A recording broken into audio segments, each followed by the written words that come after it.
I need to clarify one thing, that the slides I am sharing, this slide will not contain any solution of any problem. So for the solution of the problem, you need to watch the video.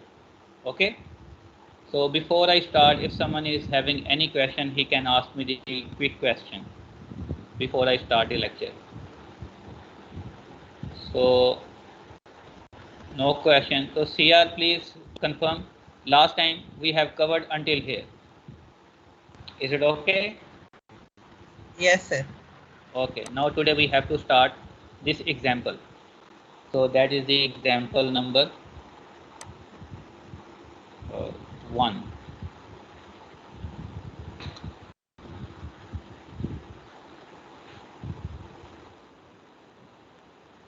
So before starting the example, let me start the recording.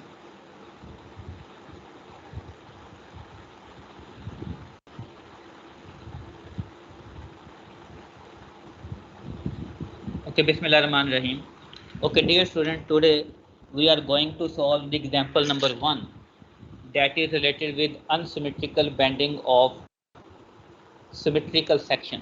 So if we are having a symmetrical section, then how and in which case the unsymmetrical bending may takes place. So whenever I speak the word unsymmetrical bending, it means that by axial bending. By axial bending mean that due to the applied load, the cross section or the beam will bend about both cross sectional axis, or it will deflect about both x and y axis. So in the given data, what information we are given, we have to understand first. So we are given a wooden beam of a rectangular cross section. So we are given a wooden beam which is having a rectangular cross section. B is the width of the cross section and H is the height of the cross section. And the width B is equal to 80 millimeter, and the depth, which is represented by H, it is equal to 140 millimeter. So this beam is having a total length 1.75 meter, and it is subjected to a UDL load of 7.5 kilonewton per meter. And this beam is placed on an inclined surface, and it is tilted by an angle, and the magnitude of the angle is 22.5 degree.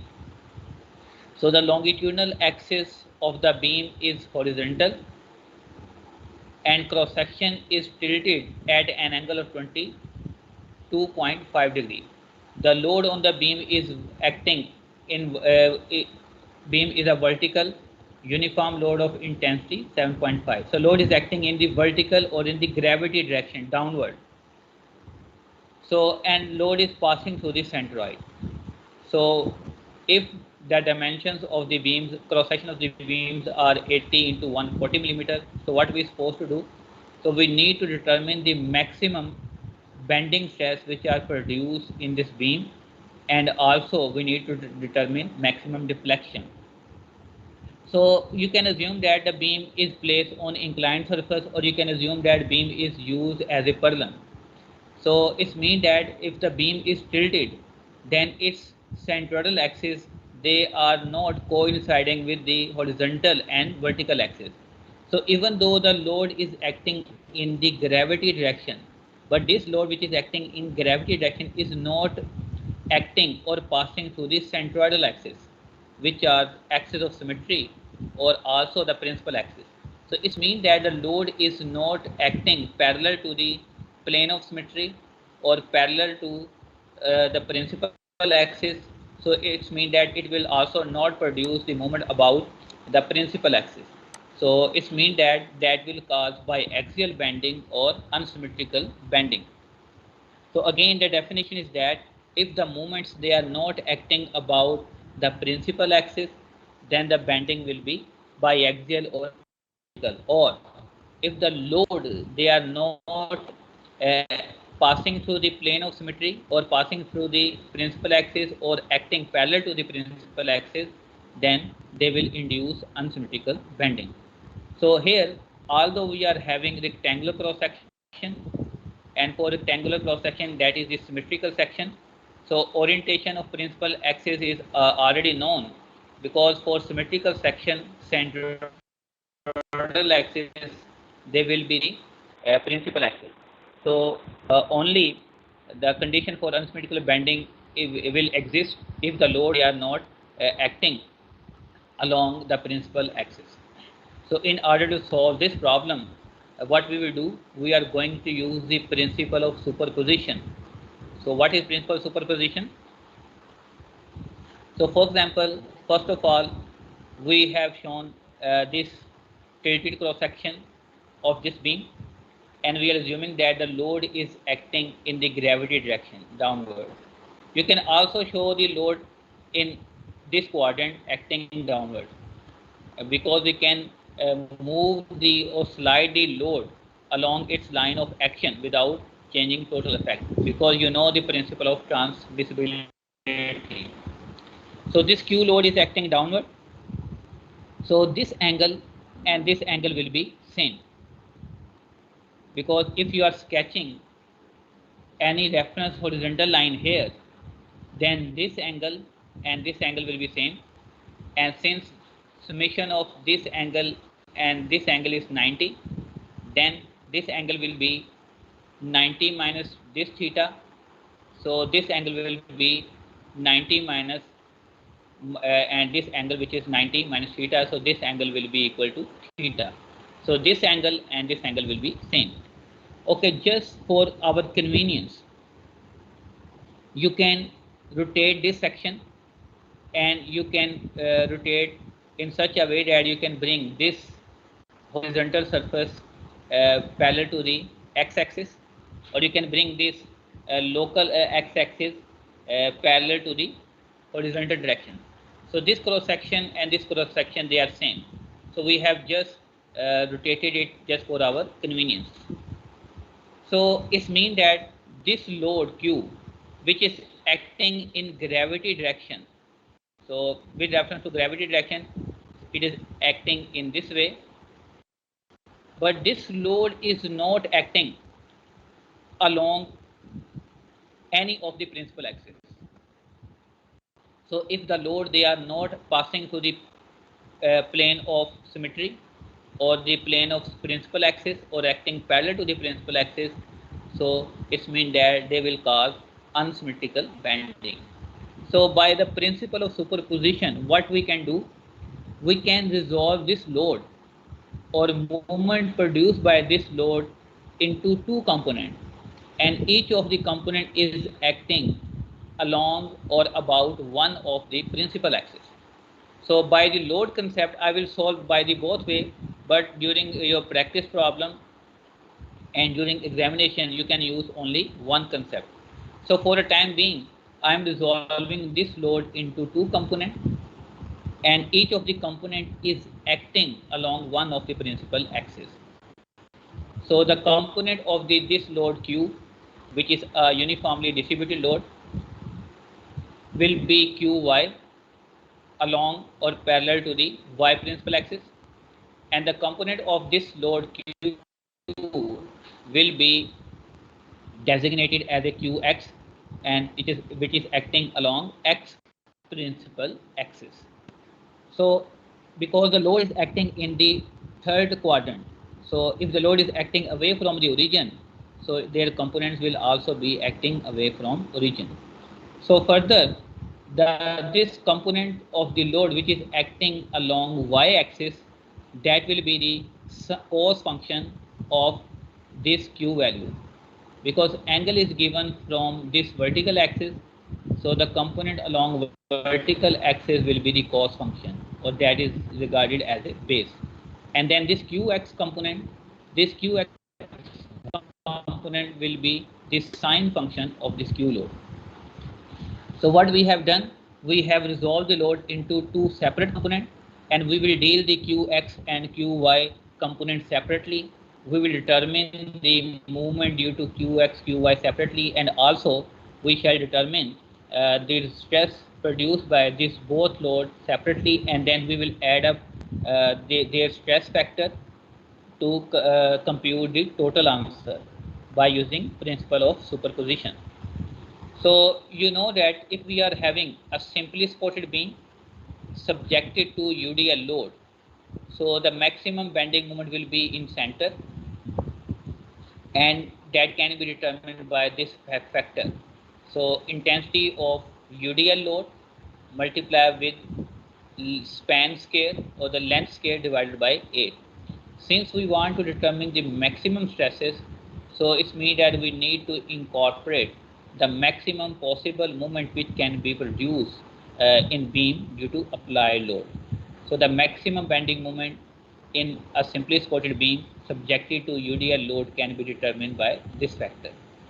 Okay, now what we want to do, we want to determine the moment about x-axis. So the component of the load which is acting along y direction or along y principal axis, that will produce the moment about x-axis. If the load is acting in y direction, so it produces the moment about x-axis, or the cross section tend to rotate about x-axis and beam deflects in downward direction. So if you want to determine the moment mx, so moment mx will be produced by the component of the load which is acting in y direction. So if we are using the qy component, which is equal to q cos theta, L square by 8, this factor will be remain constant. So moment about x-axis will be computed by this expression. So intensity of load is 7.5 kilonewton per meter, angle is 22.5, and span is 1.75 meter. So moment produced about x-axis is 2.653 kilonewton into meter. Similarly, you can compute the moment which is produced about y-axis. So moment about y-axis is produced by the component of the load which is acting in x direction. You can assume that if the load is acting in x direction, so this beam will tend to rotate, bend about y-axis. So it will tend to bend about y-axis and deflection will produce in x direction. So my moment so is the function of the intensity of the load about in x direction. So that is equal to q sine theta, and all these parameter span and this 8 factor, this will be remain same, and the answer is coming out to be 1.099 kilonewton into meter. So here what we have done, we have resolved the load into two components, and then we have determined the moment produced by these two loading component. So again I am repeating, if the load is acting in y direction, that will produce the moment about the axis which is perpendicular to the loading axis. So since x and y, they are principal axis, so it means that we know the moment about x principal axis and y principal axis. So we can use the Flexner equation now, because Flexner equation is only applicable if the moment they are acting about the principal axis. So this is the second concept. So alternatively, what you can do, you can determine the resultant moment, and then from the resultant moment you can determine the component of the moment, but the answer will be remain same. So first we use this concept. Now we are using the moment concept. So if the load is acting in this direction, resultant load, so we would like to determine resultant moment. So a resultant moment is always acting about the axis which is perpendicular to this load. So you can sketch an axis, a reference line or reference axis which is perpendicular to this load. So this angle will be 90 degree. So if the load is acting in this direction, so a resultant moment will be produced about this axis which is perpendicular to this load. So this angle and this angle will be same. Okay, next question that is that, okay, you know that the moment is acting about this axis. but whether what will be the direction of the moment vector, whether it is acting upward or downward. So this direction of the moment vector, which is represented by a double-headed arrow, can be perceived by right hand rule. Okay, in case of simply spotted beam, if the load is acting in downward direction or acting on the top surface in gravity direction, then it will sag like this way. So it will produce the tension at the bottom fiber and compression on the top side. This is only true for the case of cantilever beam. So in case of cantilever beam, in case of simply supported beam subjected to downward load, tension will be opposite to the loading, and the loading side will be in compression. So you have to perceive this sign convention by the end condition of beam, whether it is a cantilever or simply supported. So in case of simply supported beam, so the tension will be opposite to the load, and the loading side will be in tension, because bottom fiber will undergo tension and top fiber will undergo compression.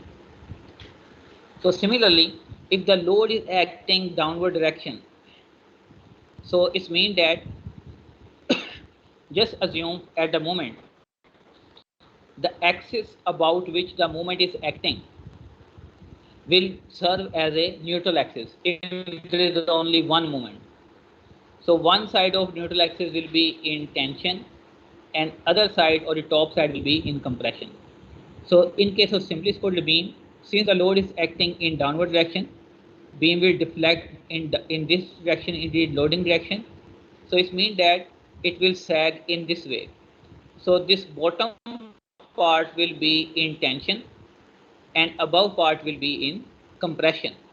So you can place your right hand, you are watching the back of your right hand in such a way that your finger must be in compression side and your wrist portion must be in tension side, and the direction of the thumb will be the direction of the moment vector. So it's mean that by right hand rule and by using the concept of simply supported beam, if the load is acting in downward, so there must be tension on the bottom and compression on the top side. So you will place your finger toward compression side and then your thumb will be directing the moment vector direction. So it means that the moment vector must be acting on this way, and the moment vector is perpendicular to this load, and you can determine this resultant moment, and this resultant moment will be equal to QL square by 8. After substituting the value, you may have the moment total resultant moment 2.8711 as 2.871 kilonewton into meter. Okay, now you have determined this resultant moment. So now what you could do, so you can determine the component of the moment. So this will be the angle.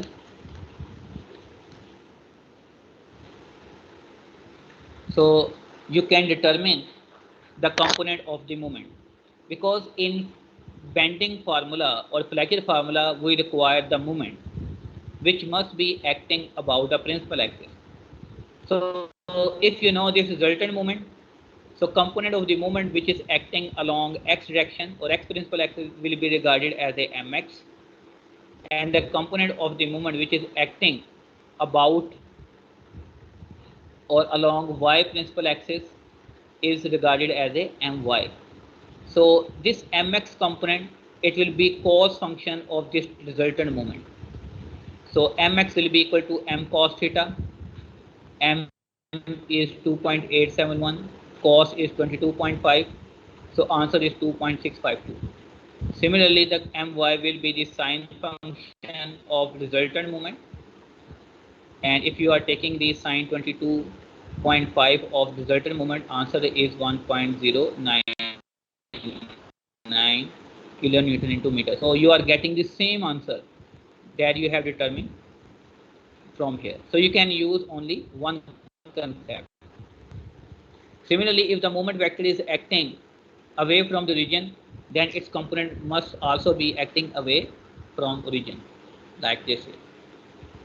So we must be given the moment acting about principal axis.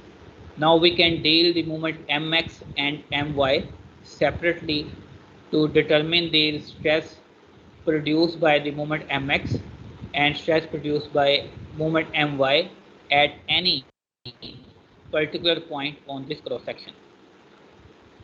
So we need to compute the moment of inertia or geometric resistance against rotation about x-axis and y-axis.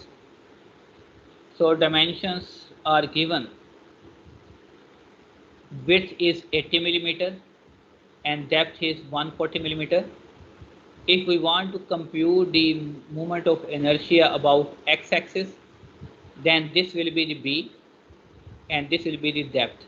So moment of inertia about x central axis will be 80 into 140 cube divided by 12 for rectangular section. And similarly, if you want to compute the moment of inertia about y-axis, then this will be the b and depth will be this 80. And moment of inertia about y-axis will be 140 into 80 cube divided by 12. That I have computed over here. So we supposed to use this formula. So in this formula, total stress which are acting in z direction, sigma z represent the stress which are acting along longitudinal axis or perpendicular to the cross section. At any point, that is the summation of the stress produced by the moment mx and the stress bending stress produced by moment my. So you are already familiar with this part of the equation. If you are having only the load which is acting in gravity direction, which are producing the moment about x-axis. So if the moment is produced or acting about x-axis, then the stresses are distributed along y direction. Similarly, if the moment they are acting about y-axis, then they will distribute the stresses along x direction. So mx over ix, my over iy, this factor will be remain constant. Y and x are the distances from their respective neutral axis to the point where we want to determine the bending stresses, and that are variable. Okay, these two are the sign convention. Actually, in this equation, all parameters mx, ix, y, my, iy, and x, all values will be positive, or absolute value we need to substitute. But we need to pick this sign, positive or negative, from this sign convention diagram or from the concept whether a particular moment is producing tension or compression at any particular point. So this is the sign convention for moment acting about x-axis, and this is the sign convention if the moment they are acting about y-axis. So how I have to receive this sign convention? So I have split up this diagram into two parts, or this cross section into two parts. On one part I have shown the qy separately, and on the other part I have shown the qx separately. So on two different diagrams I have isolated qx and qy, and I intend to determine the stresses just due to qy separately and stresses due to load acting in qx direction separately. Okay, if the load is acting in y direction, it will produce the moment about x-axis.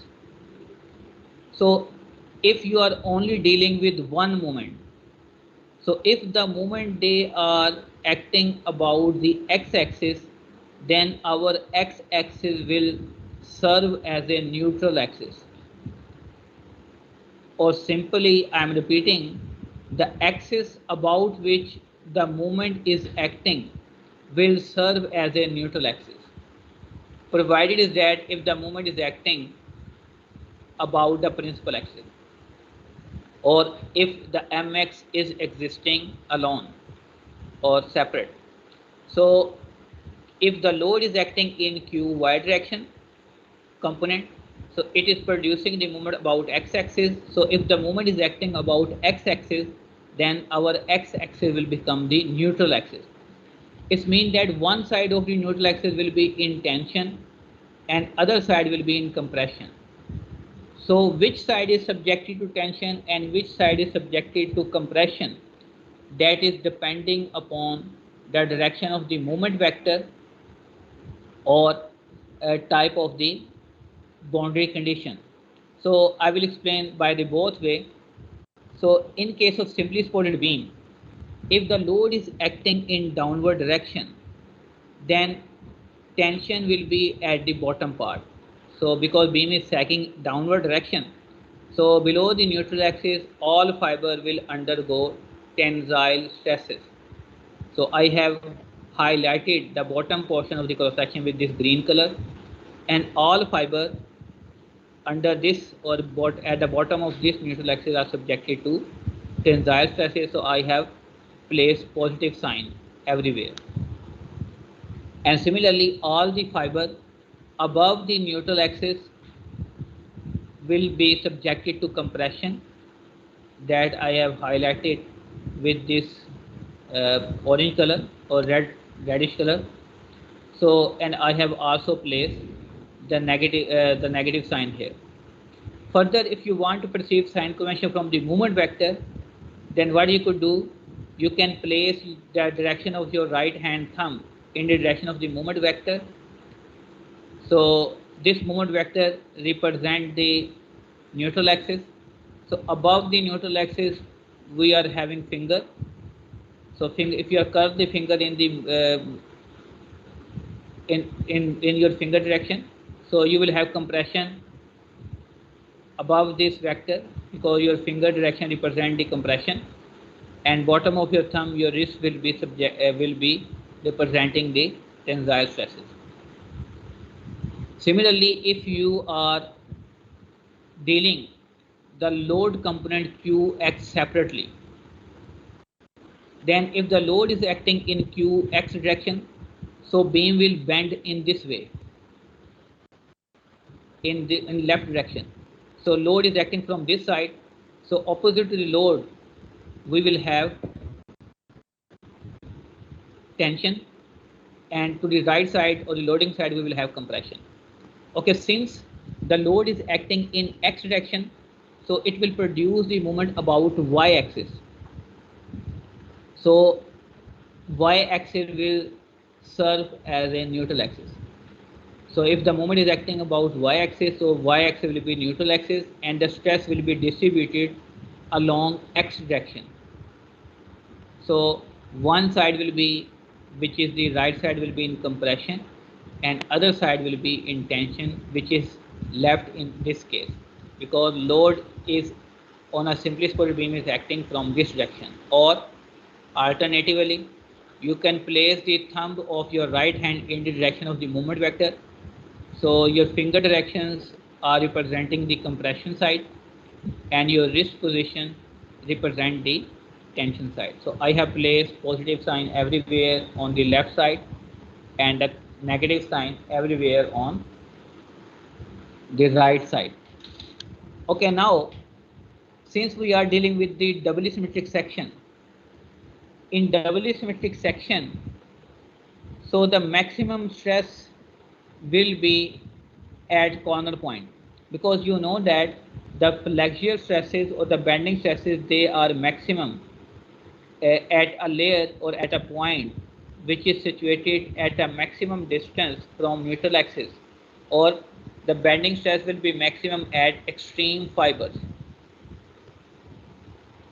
So I'm interested to compute the stresses maybe at corner point A, B, C and D, because they might be subjected to maximum stresses as they are situated at a maximum x and y distance from their respective neutral axis. Okay, here we have to see that which points is subjected to same type of the stresses due to mx and my. For example, point A, it is subjected to compression due to mx, but it is subjected to tensile stresses due to my. It means that tensile stresses and compressive stresses at point A due to mx and my, they will be cancelled out, or maybe they will yield the less answer.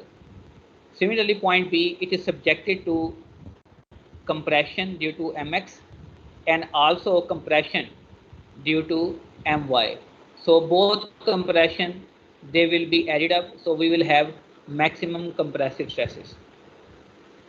Similarly, point D is subjected to tensile stresses due to mx and compressive stresses due to my, and again they will cancel their effect and we will have the lesser stress value. And the point C, it is subjected to tensile stresses both due to mx and my moment. So it means that the maximum stresses will either be at point C or point B.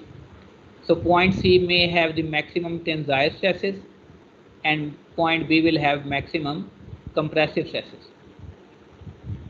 So I want to determine the stress at point C.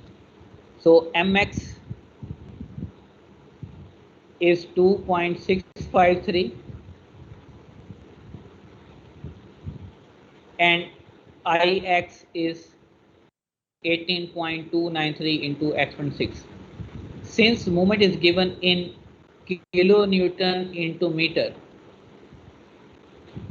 so we need to convert into Newton and millimeter because we have to follow the consistent units. So we need to multiply with exponent 6 to convert into Newton and millimeter. So this factor will be constant. I will explain this why later. Similarly, we are having my, which is 1.099 kilonewton into meter. We shall multiply with exponent 6 to convert into Newton and millimeter, and Iy is 5.973 into exponent 6. Okay, this is the factor or the stress produced by the moment mx at point C. So y is the distance from the neutral axis, because in this case when the moment is acting about x-axis, so neutral axis will be the x-axis. So y distance from the neutral axis to the point C is 70, because total depth we are given as a 140 here and width is 80. So distance from neutral x-axis to the point C in y direction is 70. Similarly, x will be distance if we are dealing with the my, so neutral axis will be the y-axis. So distance from the in x direction will be half of the 80, which is 40. So all these parameters, they are positive, and this point will also be positive, and also here we are also having positive sign, because due to mx we are having tensile stresses at point C, and similarly due to my we are having positive sign here. So if you want to compute the stresses at point B, so both this parameter will be negative and also this factor will be negative. And similarly, if you want to determine stress point A, due to mx we will have compressive negative sign here, and due to my we will have positive sign here. So anyhow, we want to compute maximum tensile stresses. So if we are summing up the component of the stress produced by mx and my, so by the principle of superposition, the resultant stress acting acting are 17.51 megapascal. So Next is we want to determine the orientation of neutral axis, and we have already derived this formula. Beta is equal to minus tangent inverse into Ix over Iy into tangent theta. So this theta is the load moment vector, angle of the moment vector or the load. So after substituting the values, Ix is 18.293 and Iy is 5.973. If you want, you can multiply with the exponent 6 in the denominator and also in the numerator, because they will be cancelled out on the top side and bottom side, and angle is 22.5. So after solving this expression, we are having the angle beta, which is minus 51.8. So this angle beta minus 5.8, actually this indicate the angle from positive x-axis. Positive x-axis and negative sign indicate that angle is in clockwise as direction. So this angle, so you can say that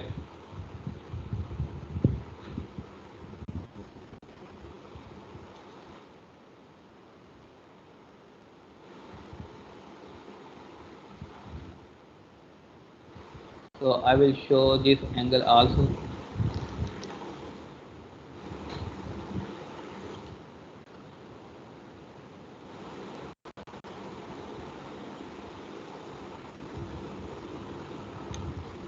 So this will be the angle.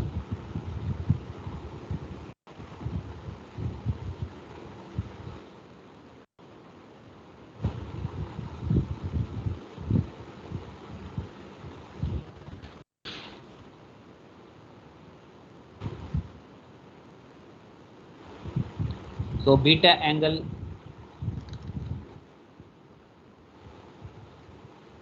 this one.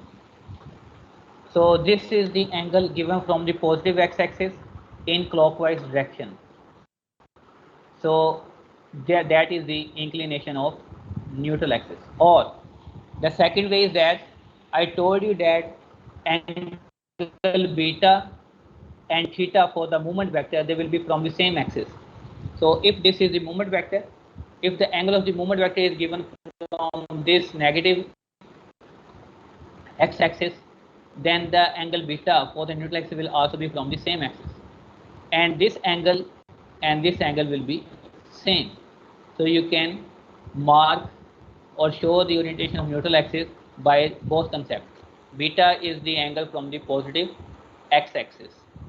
Negative sign indicate that in clockwise direction, or beta and theta will be from the same axis.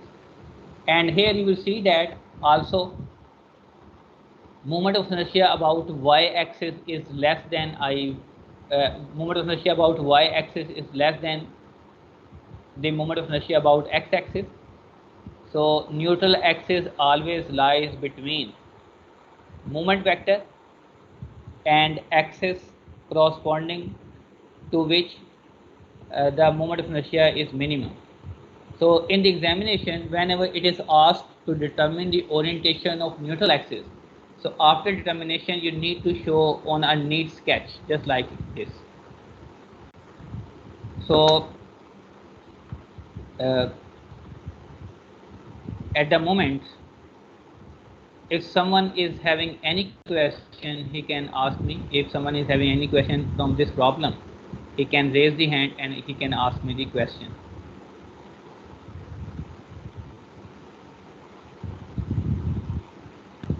So if there is no question, then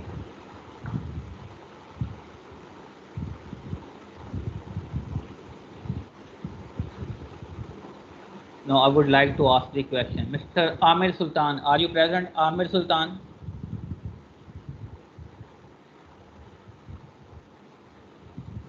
Mr. Amir Sultan.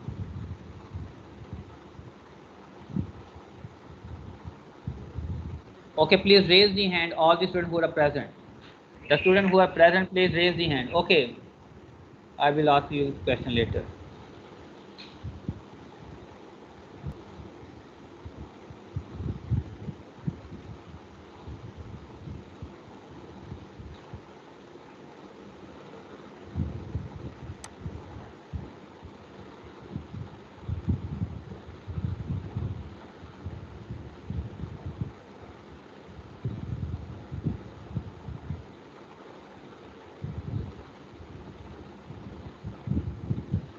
So Hasnain Ali, C R ये roll number इनके लिखो ज़रा। Hasnain Ali, okay sir. ये नसीम, ये क्या नाम है इस लड़के का? नासिर सर। नसीम निंजा। और ये क्या है? ये Junaid, I don't know what is his name. I am also capturing the picture. आज की डेट के साथ आपके पास एक पूरा रिकॉर्ड होना चाहिए। At the and I need this record, ठीक है। फिर ये निशान नफीस है, और ये आगे है Usman Ali, Ubaid,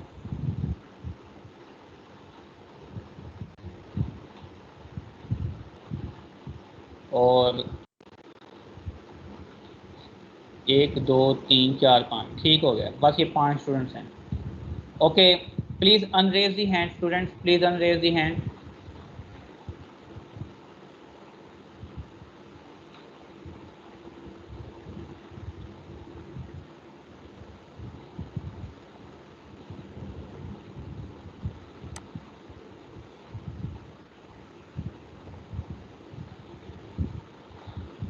okay, please unraise. Okay, now what is the condition?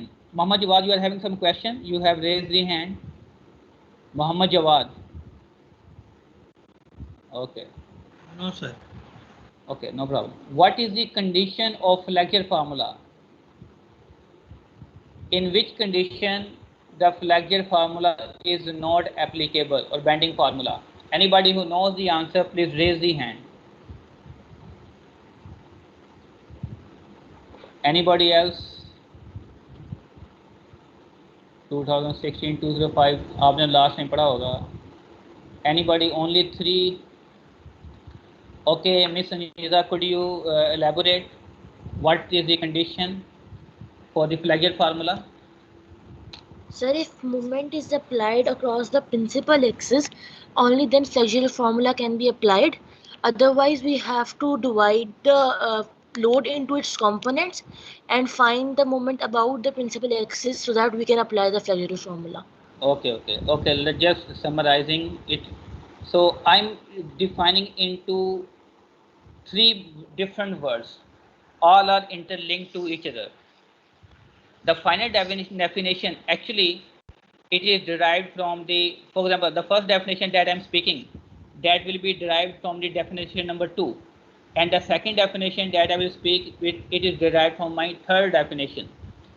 So if the moment they are not acting about the principal axis, then the Flagger formula is not applicable, because in that case the cross section will undergo unsymmetrical bending. Unsymmetrical bending means it will bend simultaneously about both principal axes. Okay, now this definition that I have just spoke, actually that definition is linked with this definition that I'm repeating it. If the load they are not acting along principal axis or acting parallel to the principal axis.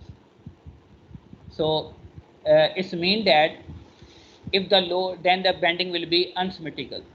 So that is true that if the load they are not acting about the principal axis, then they are not producing the moment about their perpendicular axis, which are also not the principal axis. Because if the load is acting along y principal axis, then they will produce the moment about x principal axis. Okay, now the very first basic definition from which the definition of the symmetrical bending or the Flagger formula derivation starts. If the loading plane load are not passing through the plane of symmetry, then the bending will be unsymmetrical. It means that if the load they are acting along axis of symmetry, then the bending will be symmetrical. It means that we have already studied if for any section axis of symmetry exists, and if this axis of symmetry pass through the centroid, then we call them the principal axis. So basic definition, I want you to remember only one. If the moments they are not acting above the principal axis, then the bending will be unsymmetrical. Or if the load they are not acting along or parallel to the principal axis. So student, I would like to have a maybe 10 minutes break. So it is okay to have some break. So maybe I will start the lecture at uh, maybe 10 minutes past 12 a.m. p.m. So 10 minutes past 12 p.m. So I'm going to give you the break for 15 minutes. So in the meantime, if you will have some question, then you can ask me after the break. So let me Yes, please sir. raise the hand. Okay, good. Okay, anybody if having any question, he can ask me before I resume the lecture. किसी का कोई सवाल हो?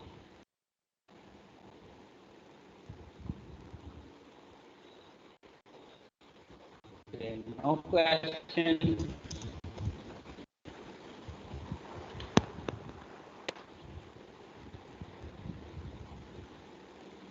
Okay, let me start the recording. अभी student 30 थे, अब 28 हो गए हैं, कोई मसला नहीं, दोबारा अटेंडेंस चेक कर लेंगे at the and. So let me start recording. Recording से पहले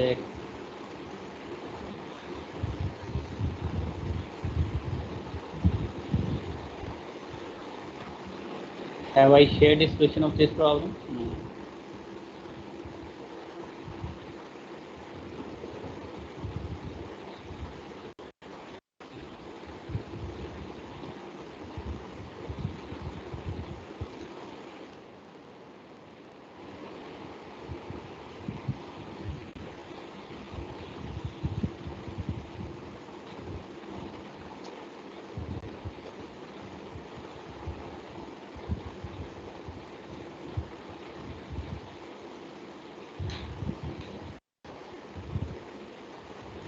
Where is the rename option?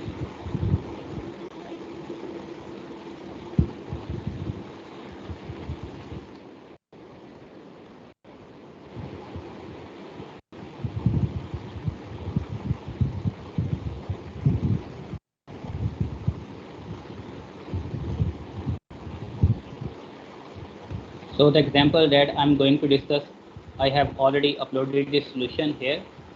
So you can download from MS Team.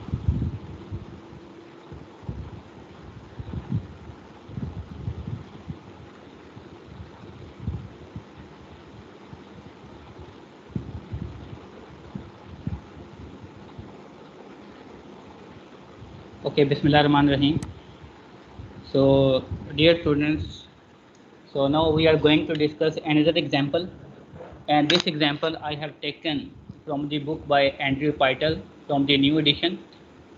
So what is this problem? So first of all, we need to understand the given information. The cross section of a simply spotted T-beam has the inertial properties, moment of inertia about y-axis as 18.7 inch 4, and moment of inertia about x-axis is 112.6 inch 4. The load P is applied at mid-span, and load is inclined at an angle of 30 degree to the vertical axis and passing through the centroid C. So the load is not acting in the gravity direction, rather it is acting at certain inclination, and inclination of the loading is given as a 3 degree with reference to vertical axis, and it is passing through the centroid. So what we are supposed to do? Find out the angle between neutral axis and horizontal. So we need to determine the inclination of neutral axis with reference to horizontal axis. Second, if working bending stress, working mean allowable, you can say that working, or within bracket I can write allowable bending stress in compression is 12 ksi and 5 ksi in tension, then find out the largest allowable value of the load that this beam can sustain. So we are having a simply supported beam, load is acting in the center, but it is acting at certain inclination. Okay, here we are also dealing with the symmetrical section, but this section is singly symmetric.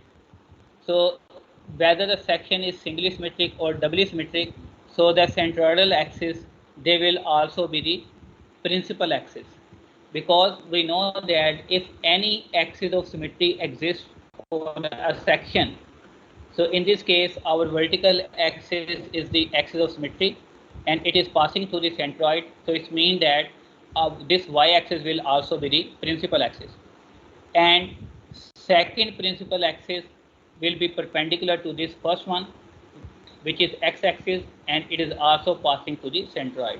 So it means that both x-axis, centroidal x-axis and y-axis, they will be the principal axis. Again, by the definition of symmetrical bending or unsymmetrical bending, the loading plane is not parallel to the principal axis, or load is neither passing through any principal axis or nor acting parallel to the one of the principal axis. So it means that we are having the case of unsymmetrical bending.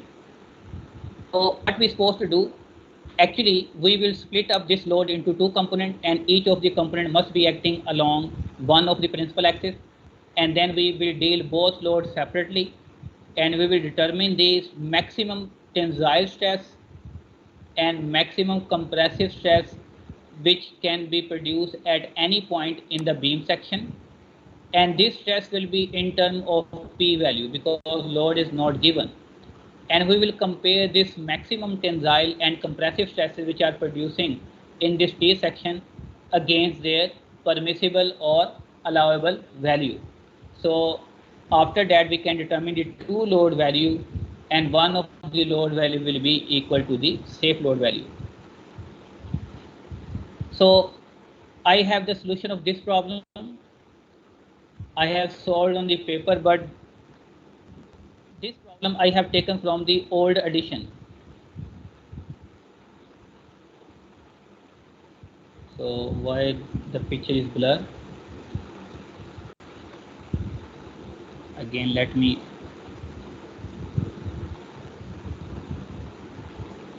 Yes, now. So there is a little bit difference in the data because I have solved the problem from the old edition. So in the old edition, actually the angle was given as a 60 degree, or I have solved this problem for angle 60 degree. It means that you can resolve this problem by considering this data, by considering angle 30 degree, but the concept will be same. So again, we are having simply supported beam, load is acting in the center and the magnitude of the load P is unknown. So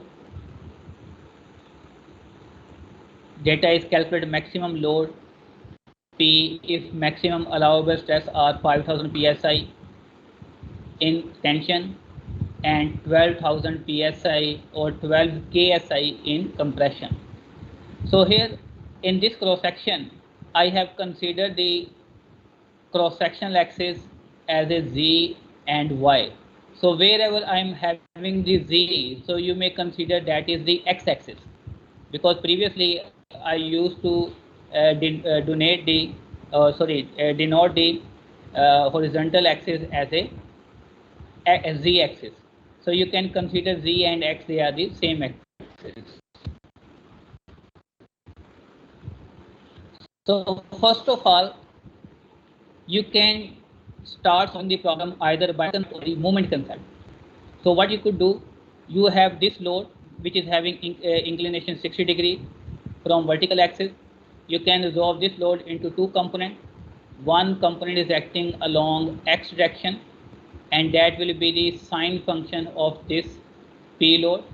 So px will be p sine 60 because angle is given from the vertical axis, and px, which is acting in downward direction, that will be the cos function of this p load.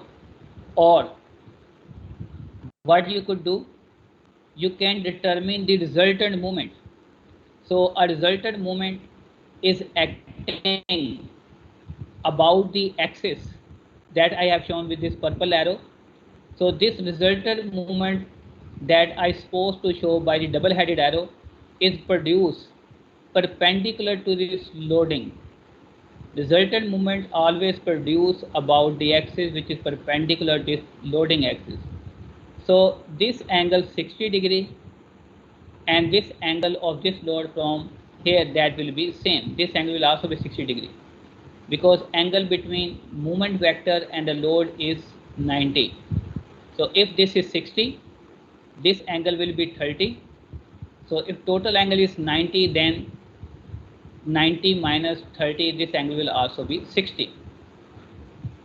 And then if you are having resultant movement, you can resolve the resultant movement into two components, and one of the movement component is acting along y-axis, y principal axis, which is actually being produced by the horizontal component of this load, and moment component which is acting about x principal axis, that is produced by the component of the load which is acting in or along y principal axis. So next question again, how we will come to know about the direction of movement vector, whether it is acting upward or downward. Again, you have to perceive the sense of simply supported beam. So if we are having simply supported beam, then tension is always produced opposite to the load. So if we are considering that movement axis is the neutral axis, and in case of the cantilever beam, if the load is acting in this direction, so the loading side will be in compression, and opposite to the load we will have tension. So if you are placing your fingers of your right hand toward the compression side, then your thumb might be or will be directing in this direction, which is the direction of the movement vector. So you can perceive the direction of the movement vector from here. Or if it is difficult, then just consider the load diagram only and resolve the load into two components and show the component of the load, and each of the component is acting along x and y axis. So resultant moment we will determine in terms of load P. So maximum bending moment in a simply supported beam subjected to point load is equal to PL by 4. L is the span of the beam. So span is 16 feet. We will multiply with 12 because we want to convert into inches. Why inches? Because the stress data is given also in pound per square inch or kips per square inch, and by 4.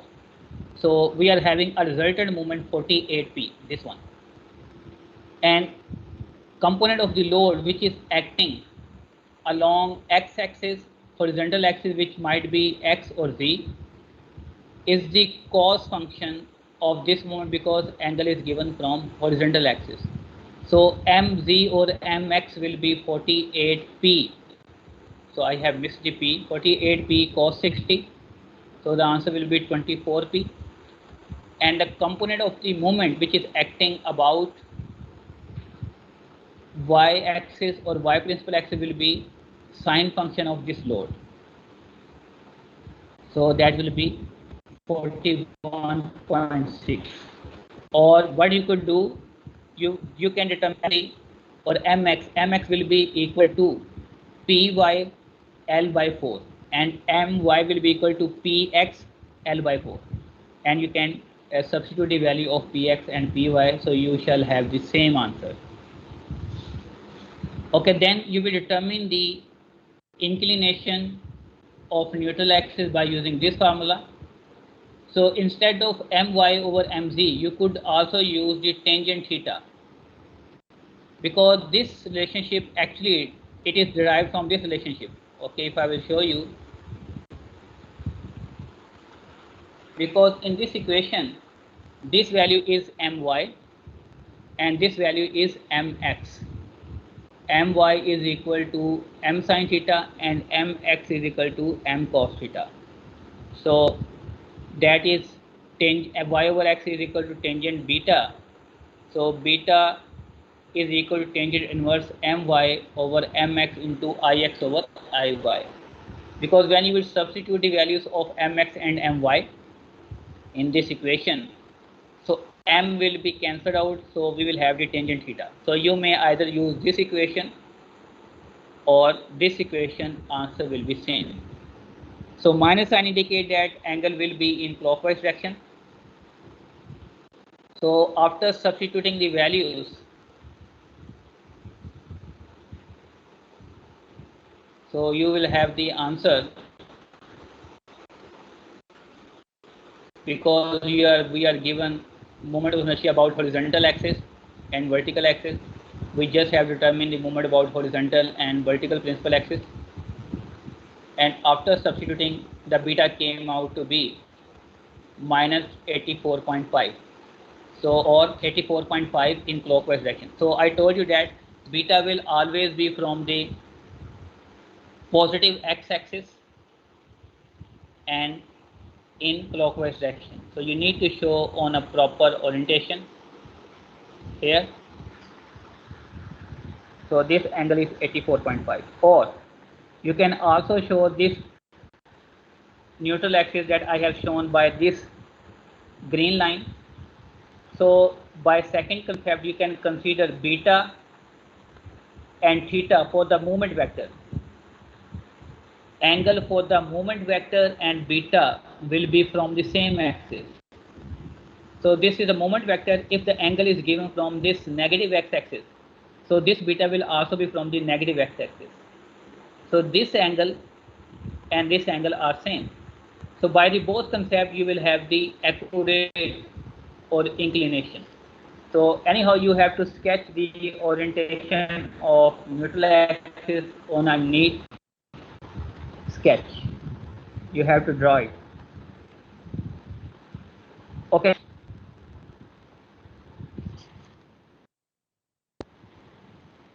We have to determine the maximum tensile and compressive stresses, and for this purpose you need to split up this diagram, or you need to show this diagram by parts, either by the moment concept or the load concept. So this diagram will be used for sign convention. So if you are showing only the component of the load which is acting in y direction separately, which is this Py, that is equal to P cos theta, and here you are showing the horizontal component separately on a separate diagram. So that is the Px, that is the sine function, because angle is given from vertical axis. So similarly, if the load is acting in y direction, they will produce the moment about horizontal axis, and similarly acting in horizontal direction, they will produce the moment about vertical principal axis. So if the loads are acting, so movement will be produced in horizontal direction. So horizontal axis will be the neutral axis. The axis about which an independent movement is acting will serve as a neutral axis. Similarly, in this case, movement is acting or about the y principal axis. So y principal axis will be the our neutral axis. So sign convention, you can perceive the sign convention by the load concept or by the movement concept. In case of simply supported beam, if the load is acting downward, so below the neutral axis we shall have tension, and above the neutral axis we shall have compression. So similarly, if the load is acting in x direction, so neutral axis will be y axis. So one side will be in compression and other side will be in tension. So the left side, which is opposite to the load, will be in tension, and the right side, which is to the loading side, will be in compression. Or you have sketched the direction of the movement vector from this diagram that must be inconsistent with this load. So what you could do, if you are placing your thumb of your right hand, then your fingers are directing upward, so upward will be, or top side of the neutral axis will be in compression, and bottom side of your thumb direction, which is this position, will be in tension due to the movement which is acting about horizontal axis, which is the z or x axis. Similarly, if you are placing the thumb of your right hand in the direction of the movement vector, so your fingers are to the right side, so right side of neutral axis will undergo compression and the left side will undergo tension. So both sign convention are inconsistent by the loading concept or moment concept. Okay, here since we are dealing with singly symmetric section, it means that in this case it is not necessary that the maximum time which are subjected to tensile stresses both due to the moment acting about horizontal axis and vertical axis. For example, I can say that this point is A, B, this corner point C and D. So you can say this point which is C, it is also subjected to tensile stresses due to Mz or Mx, and also tensile stresses due to My. So you might be thinking that this point C is subjected to maximum tensile stress because the stress component they are being added up. But actually that may not be true, because this point C, it is not situated at maximum distance with reference to vertical axis. So it means that here you need to explore all four corner points to check that which point is subjected to maximum tension or compression. Anyhow, we are using this flexure formula. So we want to determine the component of the stress separately due to the moment acting about horizontal principal axis, and the stress component at any point due to moment acting about y principal axis.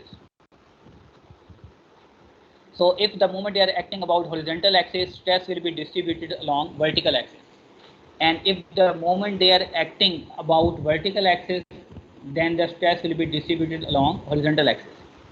So this mz over iz or mx over ix, my over iy, they will be the main constant.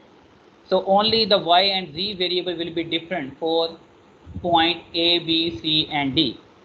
So you can compute mx over ix, mz over iz factor maybe separately, and you can also determine my over iy separately. But anyhow, I told you that in this equation all parameters will be positive, m moments, moment of inertia and yz, and just we have to predict, or we have to perceive this sign convention, a compressive or tensile nature of stress from this sign convention diagram.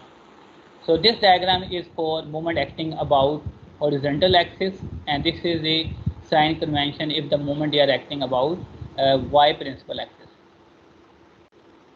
So point A, so 24p over 112.6, that will be constant, and that parameter will be remain constant for point A, B, C and D.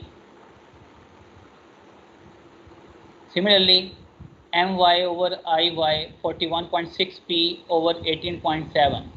18.7 is the moment of inertia about vertical axis, and my over iy will also be remain constant for all point A, B, C, D. Only y and z different, or y and x distances, they will be different. For example, if we are dealing with point A, for this point A, if we are computing the distribution of stresses along vertical, so y A is the distance from the neutral axis to the point A in y direction if we are considering moment acting about horizontal axis.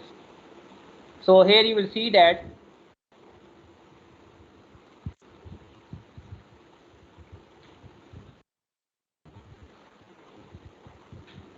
so we are given distance 3.07. Point A is situated at a distance 3.07 from neutral axis, which is the x-axis. So this distance is 3.07. And similarly, when we are dealing with, or when we are considering the movement about y-axis, so we'll need stress will be distributed along horizontal side.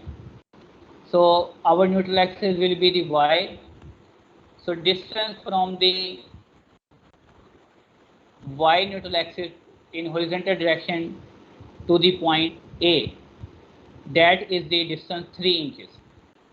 From vertical to the point in horizontal distance is we are to value here. And point A is subjected to compressive stresses due to the moment acting about horizontal axis. So I have introduced negative sign here. Similarly, point A is subjected to point A is also subjected to compressive stresses due to movement acting about y principal axis. So here I also have negative sign here. So algebraic summation of this both factor will be answer minus 7.33p. So point A is subjected to compressive stresses, and the magnitude of stresses in terms of load P is 7.33. And similarly, if we want to compute the stress at point B, 24p over moment of inertia about horizontal axis, that will be remain constant. Moment of inertia about vertical axis over moment about vertical principal axis over moment of inertia about y principal axis will be constant. So point B, it is also situated at the same y distance from the horizontal neutral axis, which is 3.07, and it is also situated at the same horizontal distance from vertical neutral axis, which is 3. So point A and B, they are situated at the same x and y distances from their respective neutral axis. Only difference will be point B is subjected to compressive stresses due to the moment acting about horizontal axis. So this sign is negative. And point B is subjected to tensile stresses due to the moment acting about y principal axis. So this factor will be positive. And when we are computing the resultant answer will be 6.02p. It means that tensile stresses, they are more than compressive stresses, and the net stress component is 6.02p. In the same way, we can compute the stress at point C. So point C is having neutral axis with reference to neutral axis along x-axis due to the moment acting about x-axis. Total distance is 8 plus 1 9 inches. 9 minus 3.07. So distance from the neutral axis to the point C will be 5.93. So both C and D distance, they are having same y distance from the neutral axis to their to the point C and D, which are 5.93. With reference to vertical neutral axis, distance from the neutral axis to the point C and D in horizontal direction will be ½ inch, because total thickness is 1 inch. Distance from the neutral axis to the point C and D in horizontal direction will be ½ inch. Just see here. Mz over Iz, My over Iy will be remain constant. So y distance of point C and D will be 5.93 and 93. And point C and D both are having distance from neutral axis in horizontal direction as a ½ inch. So all parameters, they will be positive. So only we have to predict the sign. Point C is subjected to positive stresses due to moment acting about horizontal axis. So we are having positive sign here. And point C is also subjected to that due to the moment acting about y-axis. So both parameter will be positive. So point D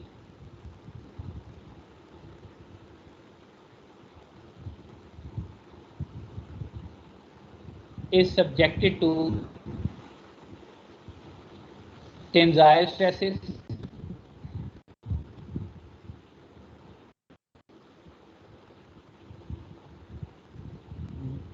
due to the moment acting about horizontal, but it is subjected to compress when the load is acting about the vertical axis.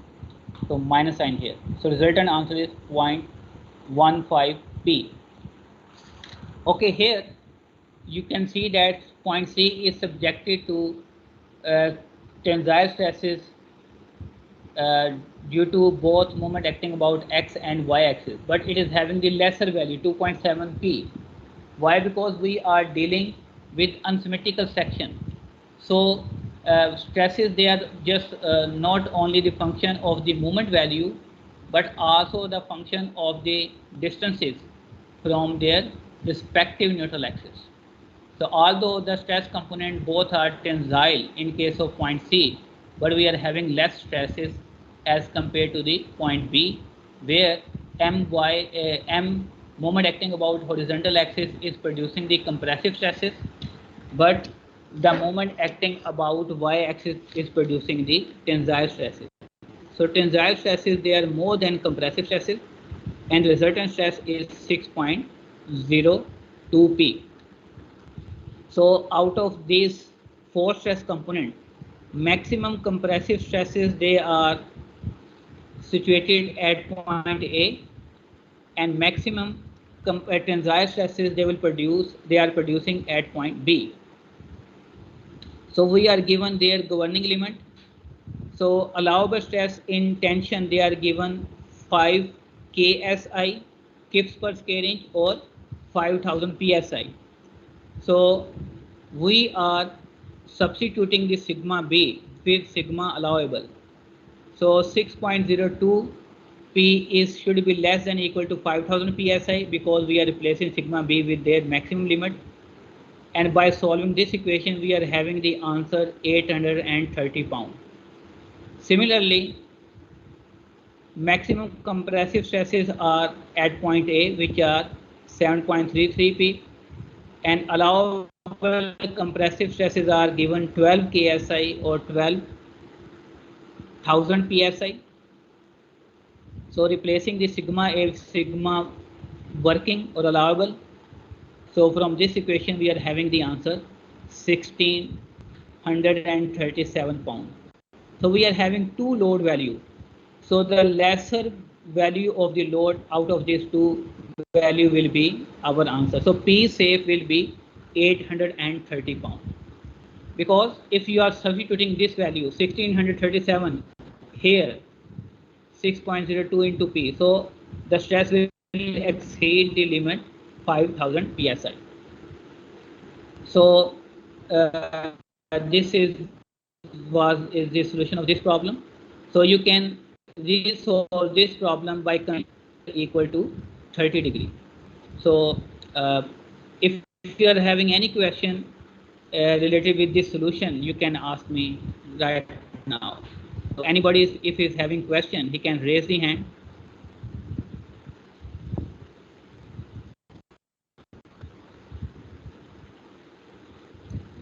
So just before the break, attendance was 30. But anyhow, I will trace out which student was absent after the break. Okay, next. Actually, I'm not going to discuss this derivation. So when we are dealing with the unsymmetrical section, so in case of unsymmetrical section, we do not know the orientation of principal axis, because I told you that if we want to solve the problem related with unsymmetrical bending, moments or the loading must be given with reference to principal axis. For the case of symmetrical section, orientation of the principal axis is already known, so we can easily resolve the load or the moment about the principal axis. But in case of unsymmetrical section, the principal axis, they will have a different orientation as compared to the centroidal axis. So it means that in that case, orientation of the principal axis is unknown. So first of all, we need to determine the orientation of principal axis. So there is a one derivation, and that is a derivation to transform to determine the orientation of the principal axis and to determine the geometric properties, or to transform the geometric properties from a centroidal axis to the principal axis. I'm going to discuss this. I will share the video recording of this derivation. So before joining the lecture tomorrow, so you must have reviewed this derivation. So you must overview this derivation before starting the next lecture that I will share after a short while. So before, if you will not review the derivation, then you will be unable to understand the tomorrow's lecture. So you got it, CR? Please respond. Yes, sir. ठीक है, मैं derivation share कर दूंगा. I will share the recording of this derivation lecture. So before joining the lecture tomorrow, you have to review it. Otherwise, you will be unable to understand tomorrow's lecture.